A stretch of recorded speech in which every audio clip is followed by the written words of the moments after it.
Let's keep the show going. Please give a warm welcome to your next comedian for the night, Mr. Reid Clark. Everybody, Reid Clark.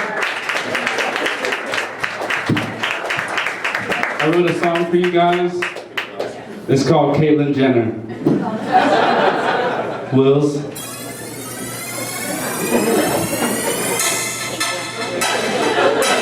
Lady boys, yeah. 17 dirty plates. I'm like, hey, what up, hello. See you in them yoga pants, dropping low. I had no idea you had that sack all tucked and rolled. Thinking I can work her out, she kinda sorta swole. Had that turtleneck on so I couldn't see her throat. She's a drag queen, swear to God I didn't know. I was super drunk, so I went and saw a show. Legs like Tina Turner, she was rolling baby roll. I went with the flow, I hope she keeps it on the low. I wanna be that glue that gives your wig a tight hold.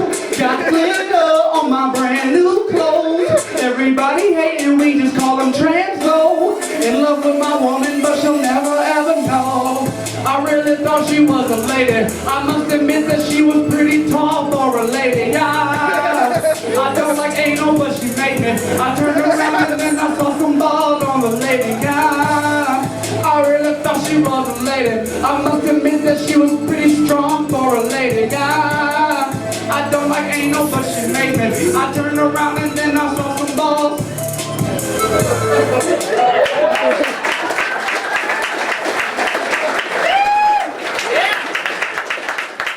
It's a true story.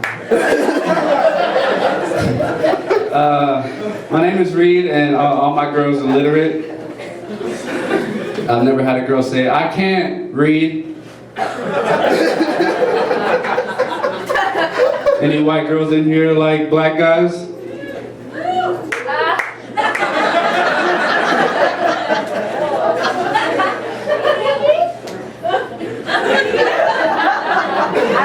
You know, they say, once you go black, I never got back. Daddy don't call you back. I heard once you go white, your credit get right, but I don't know if there's any way I can figure that out. Unless, you know, a lot of people say that like a pastor's daughter is the freakiest girl to be with because they grew up the most strict, or like a Catholic girl, right? It's like the freakiest girl because they grew up really strict. But you guys should try and mess around with one of these girls from ISIS.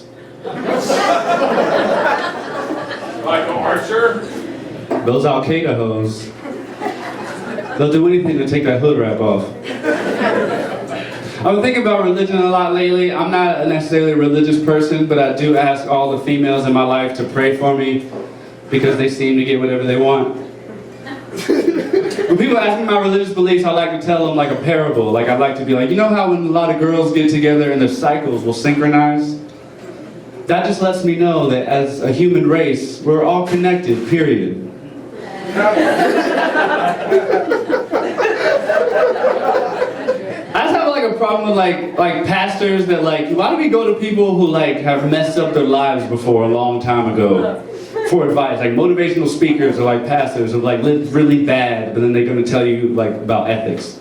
Like pastors always say stuff like, yes, Lord, child. I used to be out there smoking weed with the homies, but never offering to buy my own. I used to go to the Blockbusters and rent a VHS and not rewind them before I returned them. I used to go out to eat and not pay my 15% gratuity. Not only in a life of sin was I deep, but I was cheap. Yes, I used to be out there sucking dick for directions. But now I found direction. Come on to the altar and I'll heal you. We just added a credit card swipe at the altar for Jesus.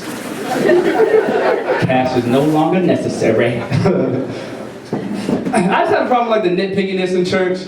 Like I don't know if you guys saw this like YouTube video, but you know, like people get hung up about like homosexuality, which is kind of in this like the verse about homosexuality in the Bible is like in the same area about like don't eat shellfish or like don't touch a girl on her period, and all y'all do is to fuck the girl on her period, you dirty little hypocrites.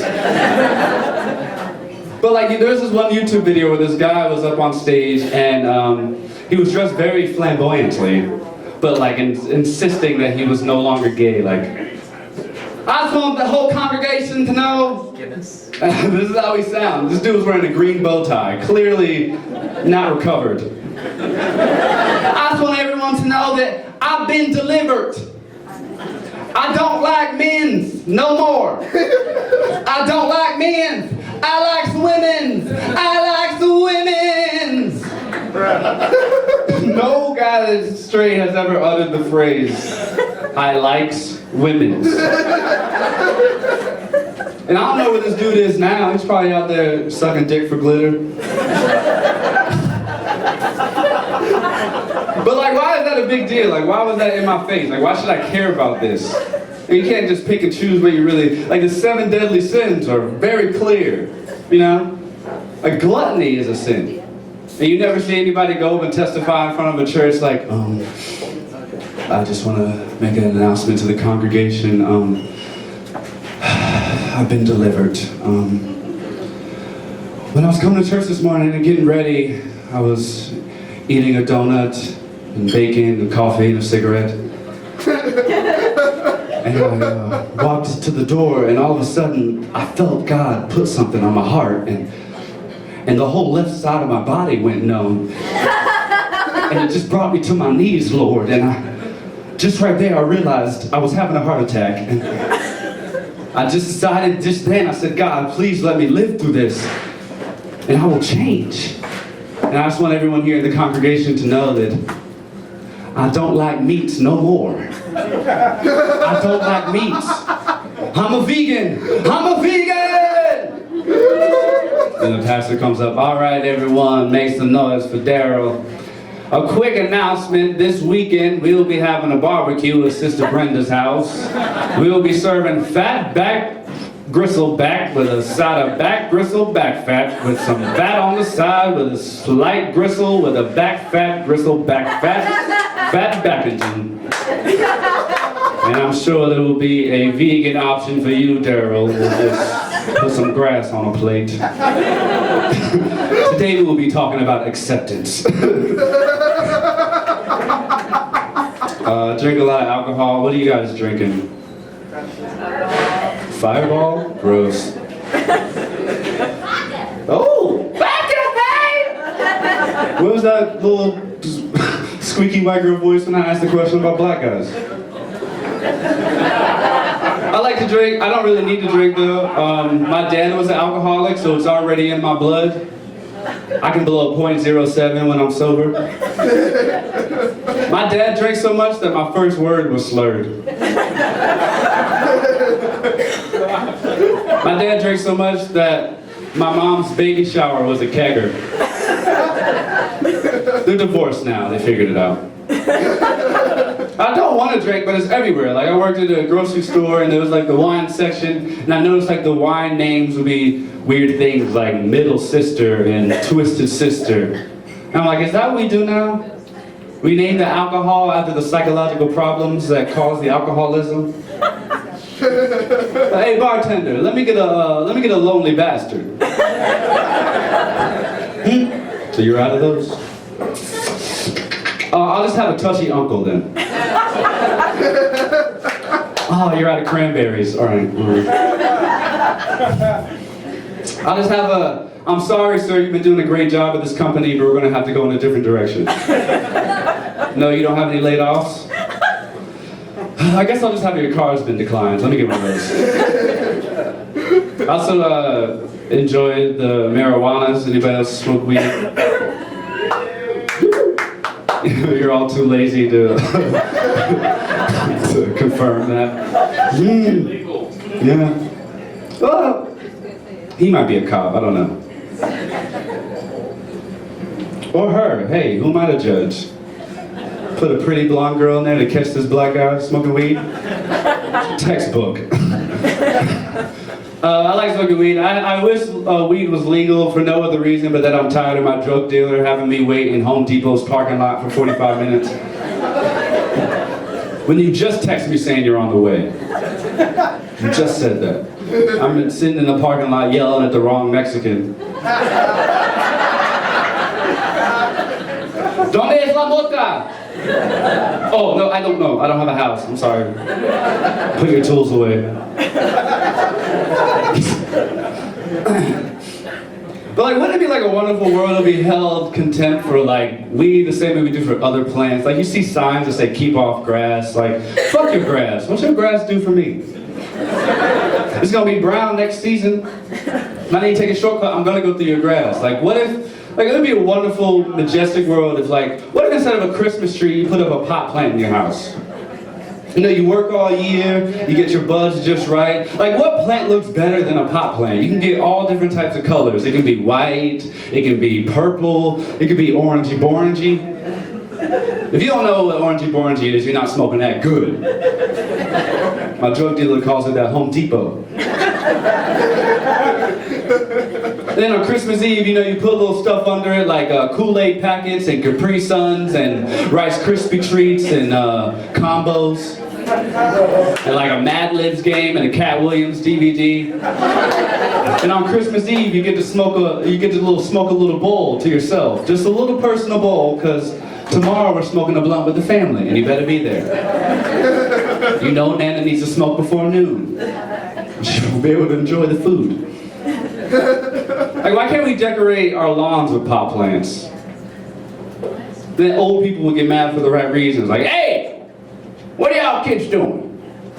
Quit messing around out there with them Reggies. Come on inside for the good shit. I'll give you an 855 if you don't tell nobody about this closet. Well, you don't even smoke weed. You don't even get why the better weed's in the closet. That was a personal attack at a person you don't know. Okay, so leave it right alone. Expectations in my generation are strange. Like now we have this weird expectation in my generation where like girls expect to come. Yeah, like I have no idea where that came from. I'm just saying we also have ADD in our generation, right? So what do I look like busting my ass trying to make a girl come who can't even focus right? It's like, oh yes, thank you. Oh, this is so nice, thank you. Ooh, thanks. I like polite women. Ooh, thanks. I appreciate what's happening. I miss Amy Winehouse. I could never go to another Amy Winehouse concert. I could never wait in line to have a CD signed. We all knew she had a problem. We didn't do anything about it. We didn't do anything. Oh, you're still there. Oh, thanks. This is all great. This is all wonderful what's happening. Maybe I'll wear a dress on our next date. When's the last time I bought a dress? I didn't buy this dress. My Nana bought this. Have we not bought a dress since high school?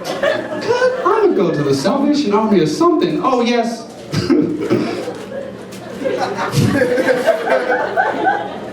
I'm saying, what happens when a girl comes? Exactly. What happens when a guy comes? Life happens!